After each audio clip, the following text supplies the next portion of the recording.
readers, welcome back to Reads with Rain B. Today I am recording an additional chapter for you. So, let's get started. And here is Alice with Humpty Dumpty.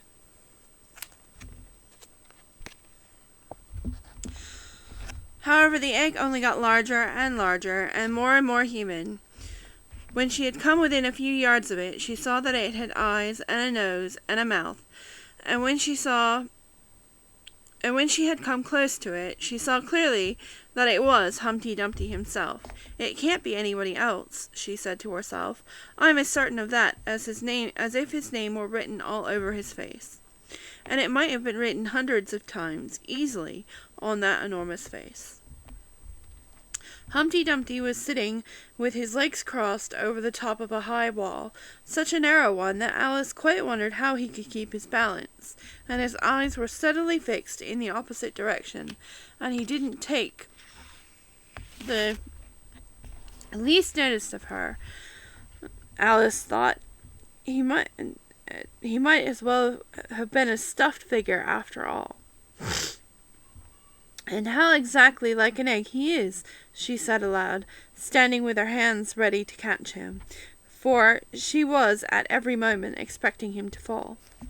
"It's very provoking," Humpty Dumpty said after a long silence, looking away from Alice as he spoke, "to be called an egg. Very." "I said you looked like an egg, sir," Alice said gently. "And some eggs are very pretty, you know," she added, hoping to turn her remark into a sort of compliment.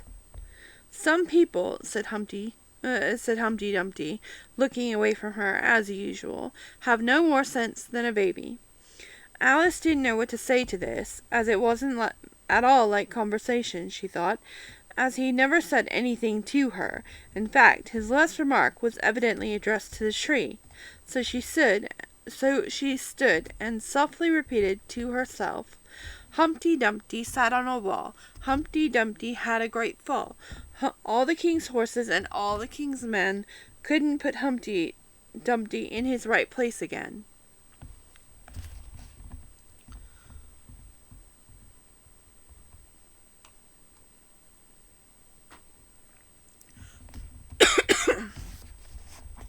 "That last line is much too long for poetry," she added almost aloud, forgetting Humpty Dumpty could hear her.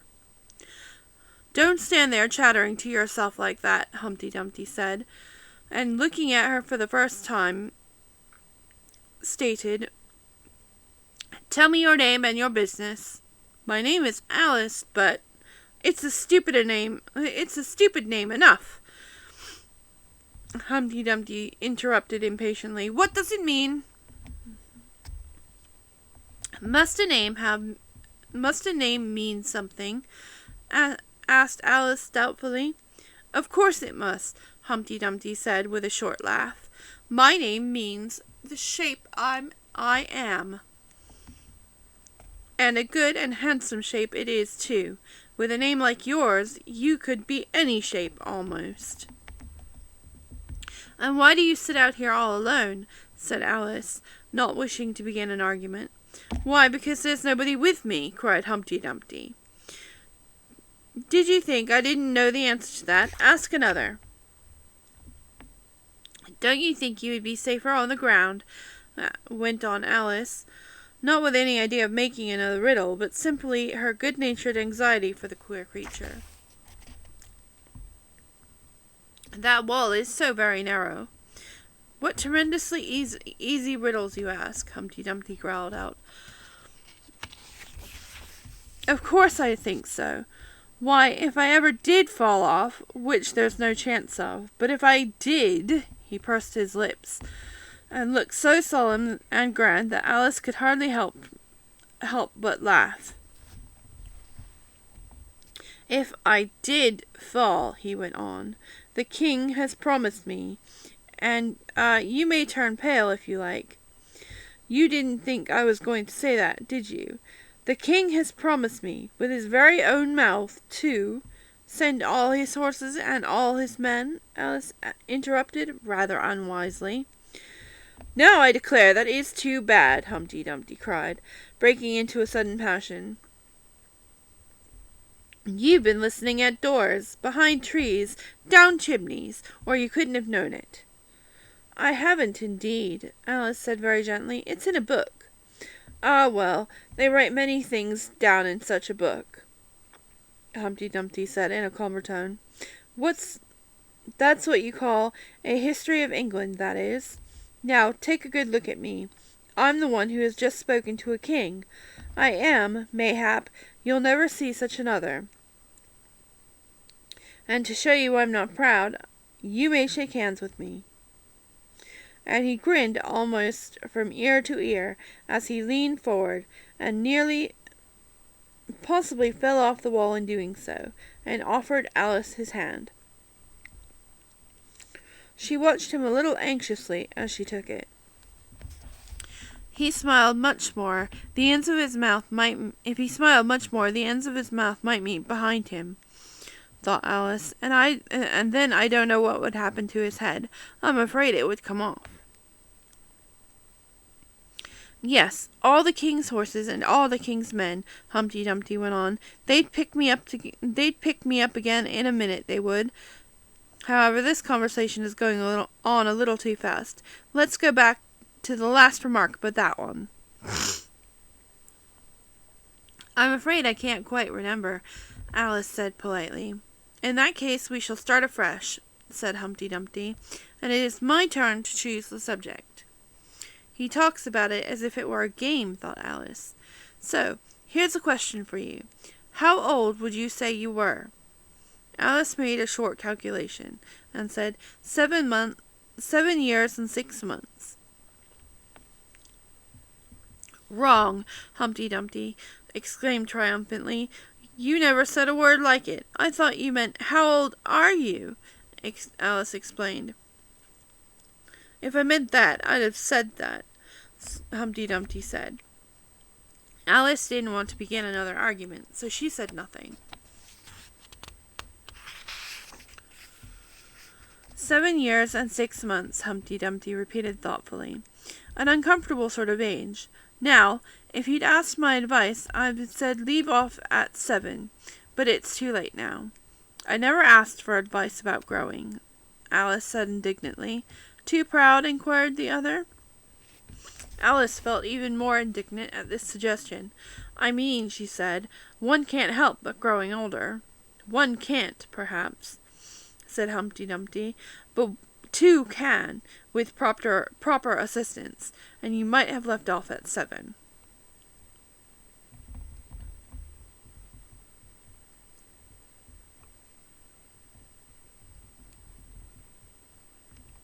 What a beautiful belt you've got on, Alice suddenly remarked. They had had quite enough of the subject of age, she thought, and if they were really to take turns in choosing the subjects, it was her turn now. At least, she corrected herself on second thoughts. A beautiful cravat, I should have said. No, a belt. I beg your pardon, she added in dismay, for Humpty Dumpty looked thoroughly offended, and she began to wish she hadn't chosen that subject. If only I knew, she thought to herself, which was neck and which was waist. Evidently, Humpty Dumpty was very angry, though he said nothing for a minute or two. When he did speak again, it was in a deep growl. It is most provoking indeed, he said at last, when a person doesn't know a cravat from a belt. I know it's very ignorant of me, said Alice, in such a humble tone that Humpty Dumpty relented. It's a cravat, child, and a beautiful one, as you would say. It is a present from the White King and White Queen. There now. Is it really? Said Alice, quite pleased to find that she had chosen such a good subject after all. They gave it to me, Humpty Dumpty continued thoughtfully, as he crossed one knee over the other and clasped his hands around it. They gave it to me for an unbirthday present. I beg your pardon, Alice said with a puzzled air. I'm not offended, said Humpty Dumpty. I mean, what is an unbirthday present? A present you give when it isn't your birthday, of course. Alice considered a little. I like birthday presents best, she said at last. You don't know what you're talking about, cried Humpty Dumpty. How many days are there in a year? 365. And how many birthdays do you have? 1, replied Alice.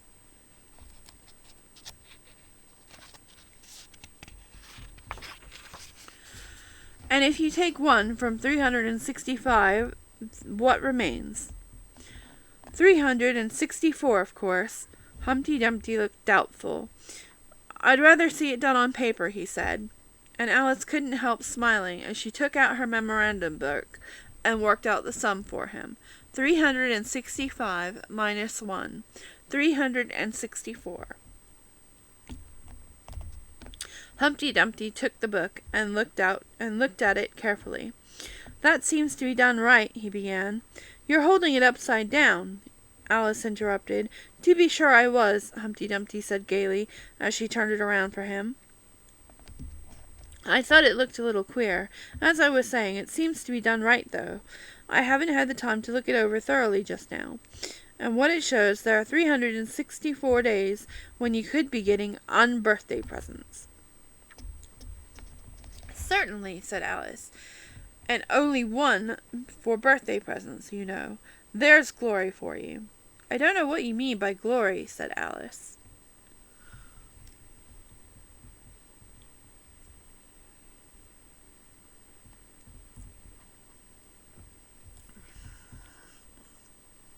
Doesn't it... Of course you don't. I will tell you.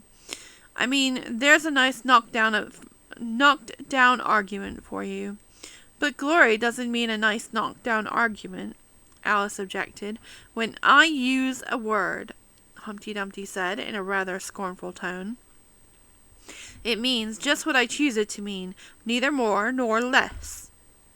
The question is, said Alice, whether you can make words mean so many different things. The question is, said Humpty Dumpty, which is to be master. That's all. Alice was much too puzzled to say anything. After a minute, Humpty Dumpty began again. They've a temper, some of them, particularly verbs. They're the proudest. The adjectives you can do anything with, but not verbs.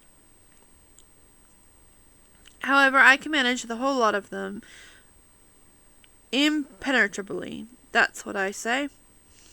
Would you tell me, please, what that Alice asked, what that means? Now you talk like a reasonable child, said Humpty Dumpty, looking very much pleased. I meant imperturbably that we have had enough of that subject, and it would be just as well if you would mention what you mean to do next. As I suppose you don't mean to stop here. You don't mean to stop here all the rest of your life. Well, that's a great deal to make one word mean, Alice said in a thoughtful tone. When I make a word... Pardon me. There I go again. Excuse me, readers. When I make a word do a lot of work like that, said Humpty Dumpty, I always pay it extra. Oh, said Alice. She was much too puzzled to make any other remark. Ah, you should see him come around me on Saturday night, Humpty Dumpty went on, wagging his head gravely from side to side, for to get their wages, you know. Alice didn't venture to ask what he paid them with, so you see, I can't tell you. You seem very clever at explaining words, sir, said Alice. Would you kindly tell me the meaning of the poem called the Jabberwocky? Let's hear it, said Humpty Dumpty. I can explain all the poems that ever were invented, and a good many that haven't been invented just yet. This sounded very hopeful, so Alice repeated the first verse. 'Twas Brillig and the slithy toves did gyre and gimble in the wabe, all mimsy were the borogoves, and the momrouths outgrabe. That's enough to begin with, Humpty Dumpty interrupted. There are plenty of hard words there. Brillig means 4 o'clock in the afternoon. It's the time when you begin broiling things for dinner. That will do very well, said Alice. And slithy? Well, slithy means lithe and slimy. Lithe is the same as active. You see, it's a portmanteau. There are two meanings packed into one word. I see it now, Alice remarked thoughtfully. And what are toves? Well, toves are something like badgers and something like lizards. And they're something like corkscrews. And here are all the strange creatures Humpty Dumpty is describing that have toves.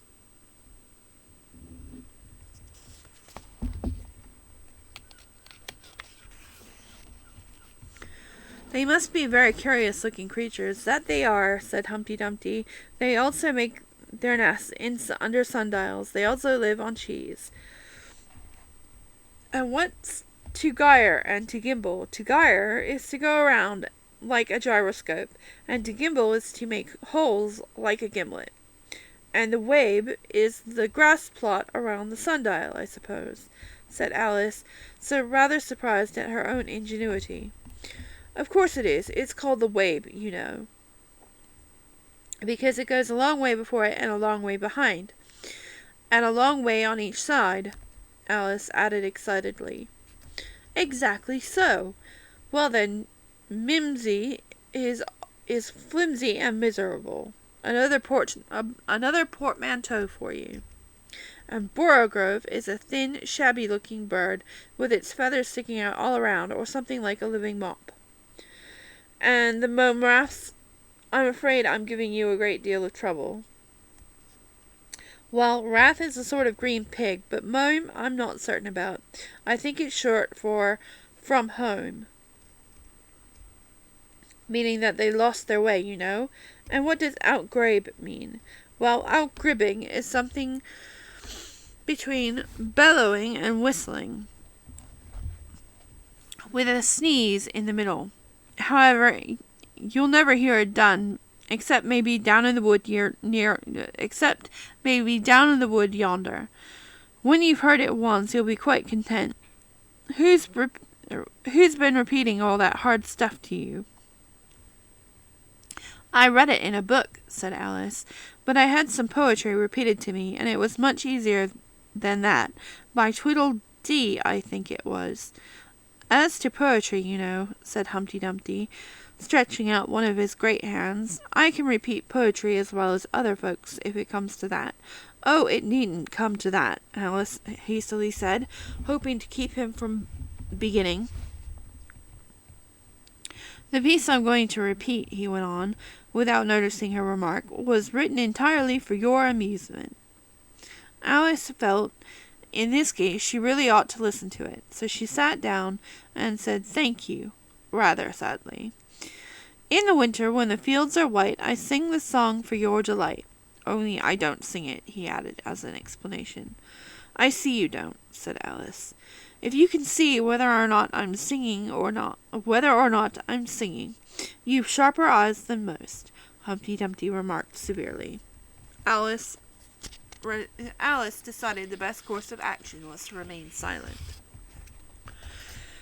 In spring, when the woods are getting green, I'll try and tell you what I mean. Thank you very much, said Alice. In summer, when the days are long, perhaps you'll understand the song. In autumn, when the leaves are brown, take pen and ink and write it down. I will, if I can remember it so long, said Alice. You needn't make remarks like that. Humpty Dumpty said, they're not sensible, and they put me out. I sent a message to the fish. I told him that is what I wish. The little fishes of the sea, they did not send an answer back to me. Oh, I'm sorry. The little fishes of the sea, they sent an answer back to me. The little fish's answer was, we cannot do it, sir, because... I'm afraid I don't quite understand, Alice said. It gets easier further on, Humpty Dumpty replied. I sent them again to say it will be better to obey. The fishes answered with a grin, Why, what a temper you are in! I told them once, I told them twice, they would not listen to the advice. I took a large keg. I took a kettle large. I took a kettle large and new, fit for the deed I had to do. My heart went hop, my heart went thump. I filled the kettle at the pump. And someone came to me and said, the little fishes are in bed. I said to him, that is, I said it plain. Then you must wake them up again.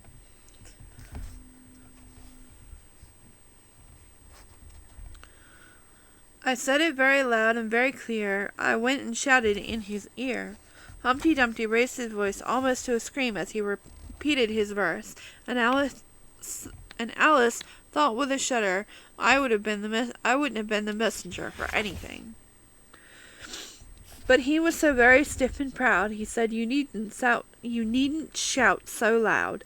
And he was very stiff and proud, he said, I'd go and wake them if... I took a corkscrew from the shelf and went to wake them up myself, and when I found the door was locked, I pushed and pulled and kicked and knocked. And when I found the door was shut, I turned the handle, but... There was a long pause. Is that all? Asked Alice timidly. That's all, said Humpty Dumpty. Goodbye. That was rather sudden, thought Alice, but after such a very strong hint that she ought to be going, she felt it would hardly be civil to stay. So she got up and held out her hand. Goodbye until we meet again, she said as cheerily as she could. I shouldn't know you again if we did meet, Humpty Dumpty replied in a discontented tone, giving her one of his fingers to shake. You're so exactly like other people. The face is what one goes by generally, Alice remarked in a thoughtful tone. That's just what I complain of, Humpty Dumpty said. Your face is the same as everybody else. It has 2 eyes, a nose, and a mouth under that. It's always the same. Now, if you had 2 eyes on the same side of the nose, for instance, or a mouth at the top, that would be of some help. It wouldn't look nice, Alice objected. But Humpty Dumpty only shut his eyes and said, Wait until you've tried. Alice waited a minute to see if he would speak again, but he never opened his eyes or took any further notice of her. Goodbye, she said once again, and getting no answer to this, she quietly walked away, but she couldn't help saying to herself, as she went, of all the unsatisfactorily... She repeated this aloud, as it was great comfort to have to say such a long word. Of all the unsatisfactory people I've ever met, she never finished the sentence, for at that very moment a heavy crash shook the forest from end to end. And that is the end of our chapter, so I will see you next time. Keep reading!